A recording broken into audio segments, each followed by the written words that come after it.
Hello everyone. Monday morning காலையில் 6 o'clock என்னோட day start ஆகுது. ஆக்சுவலி 5:40 எழுந்துட்டேன். மேலே கொஞ்சம் நேரம் வாக் பண்ணிவிட்டு கொஞ்சம் நேரம் ரிலாக்ஸ் பண்ணிட்டு வந்ததுக்கப்புறம் தான் கொஞ்சம் ஃப்ரெஷ்ஷாக இருந்த மாதிரி இருந்துச்சு.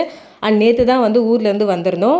இந்த 2 ஜாடியுமே ஊர்லேருந்து வாங்கிட்டு வந்தது. இது ரெண்டுமே எனக்கு ரொம்ப பிடிச்சிருந்துச்சு. பட் இருந்தாலும் ப்ளூ கலர் வந்து ரொம்ப அழகாக இருந்த மாதிரி இருந்துச்சு. பட் அதில் ஒரே ஒரு பீஸ் தான் வந்து அவர் வாங்கிட்டு வந்திருந்தார். நான் சூஸ் பண்ணல. ஒன்றுத்தில் வந்து கல்லுப்பும் இன்னொன்றுல வந்து சுகரும் போட்டு வச்சுருக்கேன் இப்போதைக்கு. அதுக்கப்புறம் மனசு எப்படி மாறுதோ அதுக்கேற்ற மாதிரி மாற்றிக்கலாம் அப்படின்னு சொல்லிட்டு. அண்ட் இந்த 2 கத்தியுமே அத்தை வீட்டில் இருந்தால் எடுத்துகிட்டு வந்திருந்தேன். எனக்கு இந்த மாதிரி ரொம்ப ஷார்ப்பான கத்திங்க இருந்தால் ரொம்ப ஈஸியாக இருக்கும் அப்படின்னு சொல்லிட்டு 2 கத்தியுமே வந்து தூக்கிட்டு வந்தாச்சு.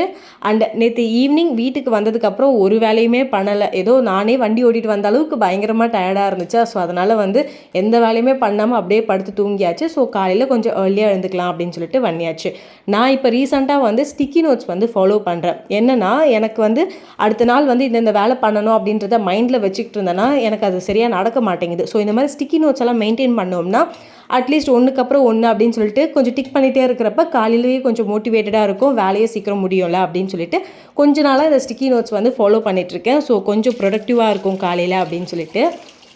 அண்ட் இன்றைக்கி வந்து லஞ்சுக்கு வந்து அவருக்கு மஷ்ரூம் கிரேவி, சப்பாத்தி, காலையில் பிரேக்ஃபாஸ்ட்டுக்கு 2 எக்ஸ் மட்டும் சாப்பிட்டு போகிறேன்னு சொல்லியிருந்தாங்க.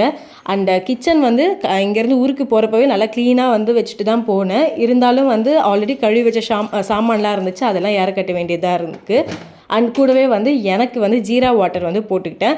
அது காலையில் வந்து குடிக்கிறப்ப கொஞ்சம் நல்லா ரெஃப்ரெஷ்மெண்ட்டாக இருக்கும் அப்படின்னு சொல்லிட்டு. பட் நான் எப்போவுமே அந்த ஜீரா வாட்டர் போட்டு வச்சுட்டு உடனே குடிக்கிறதெல்லாம் கிடையாது. அது போட்டு அது ஆறி அதுக்கப்புறம் அதை சூடு பண்ணி அப்புறம் அப்படியே சில்லுன்ட்டே தான் வந்து குடிச்சிட்ருக்கேன். அண்ட் எனக்கு வந்து இந்த சப்பாத்தி பண்ணுறது வந்து அவ்வளோ கஷ்டமான விஷயம்லாம் கிடையாது, ரொம்ப ஈஸியாக இருக்கும். நார்மலாக இந்த சாப்பாடு, குழம்பு, பொரியல் வைக்கிறத விட சப்பாத்தி வந்து ஈஸியாக இருக்க மாதிரி இருக்கும். ஃபர்ஸ்ட் வந்து எனக்குமே ரொம்ப ஹார்டாக இருக்க மாதிரி இருக்கும். அது இப்போ வந்து எந்த டிப்ஸுமே ஃபாலோ பண்ணுறது கிடையாது. அப்படியே சப்பாத்தி பண்ண இப்போ எனக்கு கொஞ்சம் ரொம்ப ஈஸியாக டக்குன்ட்டு வந்து செய்ய முடியுது. அண்ட் புதுசாக வாங்கின கத்தியை வச்சு தான் வந்து இன்றைக்கி சமைக்கவுமே ஆரம்பிச்சிருந்தேன். ரொம்ப ஈஸியாக இருந்துச்சு. ரொம்ப ஷார்ப்பாக இருக்கிறதால வந்து ஃபாஸ்ட்டாக கட் பண்ணுற மாதிரி இருந்துச்சு. அண்ட் அவரும் பாப்பாவும் இன்னும் எழுந்துக்கவும் இல்லை, நானும் எழுப்பலை. ஏன்னா அவங்களுக்கும் அதே மாதிரி தான் டயர்டாக இருக்கும்னு சொல்லிட்டு அவங்கள எழுப்பாமல் நான் மட்டும் சைலண்ட்டாக வந்து இதெல்லாம் ரெடி பண்ணிகிட்டு இருந்தேன். எனக்கு மட்டும்தான் இப்படியான்றது தெரியாது. எங்கேயாச்சும் ஊருக்கோ இல்லைன்னா ட்ரிப்போ எங்கேயாவது போகிறோன்னு வச்சுக்கோங்களேன், திரும்ப பேக் டு ரொட்டீன் வந்து என்னால் ஈஸியாக வரவே முடியாது. ஒரு மாதிரி சோம்பேறித்தனமாக இருக்கும், ஒரு மாதிரி டயர்டாகவே இருக்க மாதிரி இருக்கும்.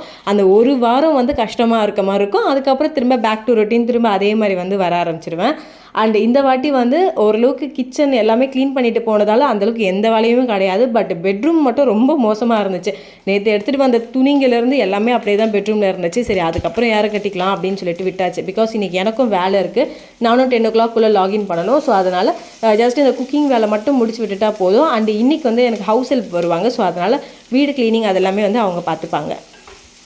நேற்று வந்ததுக்கு அப்புறம் திரும்ப கடைக்கு போயிட்டு மஷ்ரூம் மட்டும் வாங்கிட்டு வந்திருந்தேன். சரி மஷ்ரூம் கிரேவி, சப்பாத்தி வந்து பேக் பண்ணலாம் அப்படின்னு சொல்லிட்டு லஞ்சுக்கு. அண்டு நார்மலாக நான் பார்த்த வரைக்கும் மஷ்ரூம் கிரேவி வந்து எப்படி பண்ணுவாங்கன்னா, இந்த வெங்காயம், தக்காளி தொக்கு மாதிரி ரெடி பண்ணி அதில் வந்து மஷ்ரூம் சேர்த்து நான் பார்த்துருந்தேன். சரி ஏதாவது டிஃப்ரெண்ட்டாக பண்ணால் நல்லாயிருக்கும் அப்படின்னு சொல்லிட்டு யூடியூப் பார்க்குறப்ப இந்த ரெசிபி வந்து கொஞ்சம் நல்லா இருந்துச்சு. ஸோ அதே அப்படியே காப்பி பண்ணியாச்சு.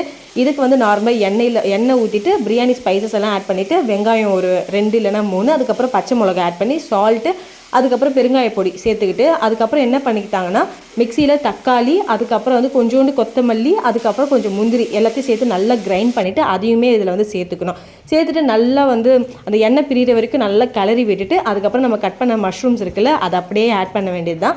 ஆட் பண்ணிவிட்டு நம்ம நார்மலாக வீட்டில் மசாலாஸ் ஆட் பண்ணுவோம் பார்த்தீங்களா, சிக்கன் மசாலா, அதுக்கப்புறம் வந்து நார்மல் மிளகாத்தூள் அதெல்லாம் சேர்த்துக்க வேண்டியது தான். எனக்கு வந்து கொஞ்சம் கலர்ஃபுல்லாக இருக்கணும் அப்படின்னு சொல்லிட்டு காஷ்மீரி சில்லி பவுடர் இருக்குல்ல அதையும் சேர்த்துக்கிட்டு அது வந்து கலர் கொடுக்கும், பட் காரமாக இருக்காது. கூடவே வந்து அவருக்கு லஞ்ச் பேக் பண்ணுறதுக்கு மொத்தம் எத்தனை சப்பாத்தி வேணுமோ அது வரைக்கும் வந்து கொஞ்சம் கடகடன்னு போட்டு வச்சாச்சு. ஏன்னா வந்து அது கொஞ்சம் டைம் ஆகிடும் அப்படின்னு சொல்லிட்டு. ஸோ நான் இதெல்லாம் பண்ணுறதுக்குள்ளே அவர் கிளம்ப ஆரம்பிச்சிட்டாரு. பாப்பா இன்னும் எழுந்துக்கல. அண்ட் பாப்பாவுக்கு வந்து இன்றைக்கி ஸ்கூல் ஸ்நாக்குக்கு வந்து எப்பவுமே இப்போது ரீசெண்டாக வந்து 2 ஸ்நாக் கொடுக்க ஆரம்பிச்சிருக்கேன். ஏன்னா அவள் வீட்டுக்கு வரத்துக்கே 1:30 கிட்ட ஆகிடுதுன்றதால 2 ஸ்நாக்கு. பட் வந்து அது மீல்ஸாக இருக்கக்கூடாது, எப்படின்னா இந்த இட்லி தோசைலாம் கொடுக்கக்கூடாது. ஸோ அதனால் இன்றைக்கி வந்து ஒரு ஸ்நாக் வந்து ஆப்பிள், இன்னொரு ஸ்நாக் வந்து கேக் கொடுத்துடலாம் அப்படின்னு சொல்லிட்டு இருக்கேன். அண்டு கொஞ்ச நாளைக்கு முன்னாடி முட்டைலாம் கொடுத்துட்டு இருந்தேன். இப்போ முட்டையும் கொடுக்கக்கூடாதுன்னு சொல்லிட்டாங்களா, ஸோ அதனால் அதையும் கொடுக்கறதில்ல. அண்ட் அவருக்கு வந்து சூப்பராக லஞ்ச் பேக் பண்ணி கொடுத்தாச்சு. அண்ட் பாப்பா எழுந்ததுக்கப்புறம் அவளை குளிப்பாட்டி அவளையும் ரெடி பண்ணி விட்டாச்சு.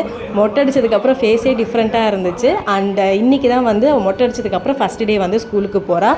அண்ட் பாப்பாவுக்கு வந்து ஸ்கூலுக்கு வந்து ஆப்பிள் கொடுத்து விடுறேன்னு சொன்னதுமே அவளுக்கு ஃபேஸ் மாறிடுச்சு, என்னம்மா ஆப்பிள் போய் கொடுக்குறியே அப்படின்னு சொல்லிட்டு. அதுக்கப்புறம் கூடவே வந்து கேக் வச்சு தரேன் அப்படின்னு சொன்னதுக்கப்புறம் தான் அவளுக்கு நிம்மதியாக இருந்தாள். அவருக்கு வந்து லஞ்ச் பேக் பண்ணி கொடுத்துட்டு அவர் கிளம்பிட்டார். கிளம்புனதுக்கப்புறம் பாப்பாவையும் அவசர அவசரமாக ரெடி பண்ணிட்டு இருந்தேன். பிகாஸ் வேன் வந்து கரெக்டாக ஒரு 9 o'clock வந்துடும், கீழே போயிடணும். அண்ட் ஹோம்ஒர்க் வந்து ஆல்ரெடி 3 பெண்டிங் இருந்துச்சு. ஒன்று வந்து அவளே பண்ணிட்டா, மிச்சம் 2மே நானே அவள் கை பிடிச்சி பண்ண வச்சுட்டேன். பிகாஸ் டைம் வேறு ஆகுது அப்படின்னு சொல்லிட்டு.